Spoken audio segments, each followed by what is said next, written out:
Hello and welcome to another episode of Marketing for Your Future. I'm your host, Cindy Ashton from the Daily Ad Brief, coming to you from New York City. And just a little bit north of me in Boston, Massachusetts, we have Tom Coburn from Jebbit. And get ready because you are about to learn all about how to leverage quizzes to increase your ROI. Hello, Tom, and welcome to the show. Hey, Cindy. Thanks. Excited to be here. We are excited to have you. So tell us what Jebbit does. Sure. So Jebbit is a platform for marketers where without needing to touch a line of code, you can build interactive quizzes and all other types of experiences. So if you sell golf clubs, for example, you could build a quiz to find the right golf club for you and put that right on your website. And it increases conversions. It provides a better buying experience. And then there's a lot of really valuable stuff we can do with the data as well of how people answer questions in the quiz. Tom, that is amazing because all of a sudden, if somebody is confused on a website, they do the quiz, they define their solution, and suddenly, kabam, you now have increased your conversions. So for somebody who is like, Tom, I want to know more about quizzes, what would you say is the first thing when somebody is building a quiz that they really need to do? What would that first step be? Yeah, I mean, we always say the first thing is to really just think about what's the conversation you would have with a person in real life. So whether you actually sell your products in a retail store or whether you just conceptualize that, if somebody walked into a retail store that had your products on the shelf, what would be that conversation you'd have? You'd probably, greet them, ask how their day is going, and then you'd ask them what they're looking for. In the golf example, you'd ask them how often they golf and what their budget is and who they normally golf with and what their goals are with golf. And so just thinking about that real world situation, I think helps form a lot of the basis for what 3, 4, 5 questions you might want to ask in your quiz. Tom, I love that. It's the real world. Everybody listening, think about what the buyer is thinking in their head, because a lot of people, as you know, Tom, go, this is how I can help you versus thinking about what the buyer is thinking. And I think that's brilliant.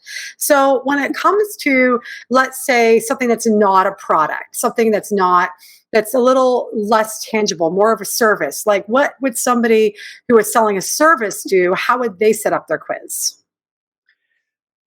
2 easy ideas. They might ask a few quiz questions and then match you to which of the service offerings or service tiers is right for you. Or they might do it and then recommend, which use case you should start with. This is actually what we do on our own website. If you go to jebbit.com, we have our own quiz, Build with Jebbit, on the homepage, and it matches you to, of all the different Jebbit use cases you might run, which one you should start with based on how you answer the questions. Love it. Okay. So then my next question is let's say somebody goes through the quiz funnel. They take the quiz, but then they don't end up buying. How can the business owner leverage the answers that are coming in or leverage the quizzes that are coming in that don't convert? 2 really simple ways. I mean, there's more, but there's 2 simple ones to get started.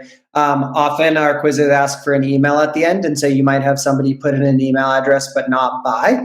And now you could start sending them personalized emails based on what you learned about them in the quiz. Or let's say they didn't put their email in, or you just want to reach them on other channels besides email. Place a Facebook pixel within the quiz and then go start retargeting them with Facebook ads. That's another really simple, easy, low-hanging fruit.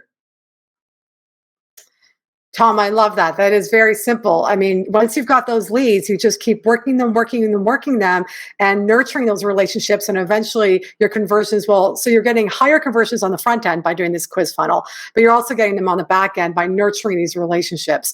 Tom, this has been really a wonderful opportunity for our viewers to really hear the possibilities of using quizzes in their marketing. Thank you so much for being on our show today. Thank you. Absolutely. And for those of you watching, thank you for tuning in to yet another episode of Marketing for Your Future.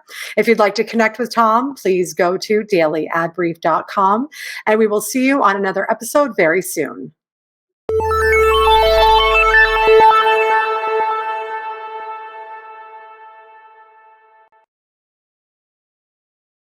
Simplify presents Addressable CTV, combining the power of TV with the targeting and attribution of digital.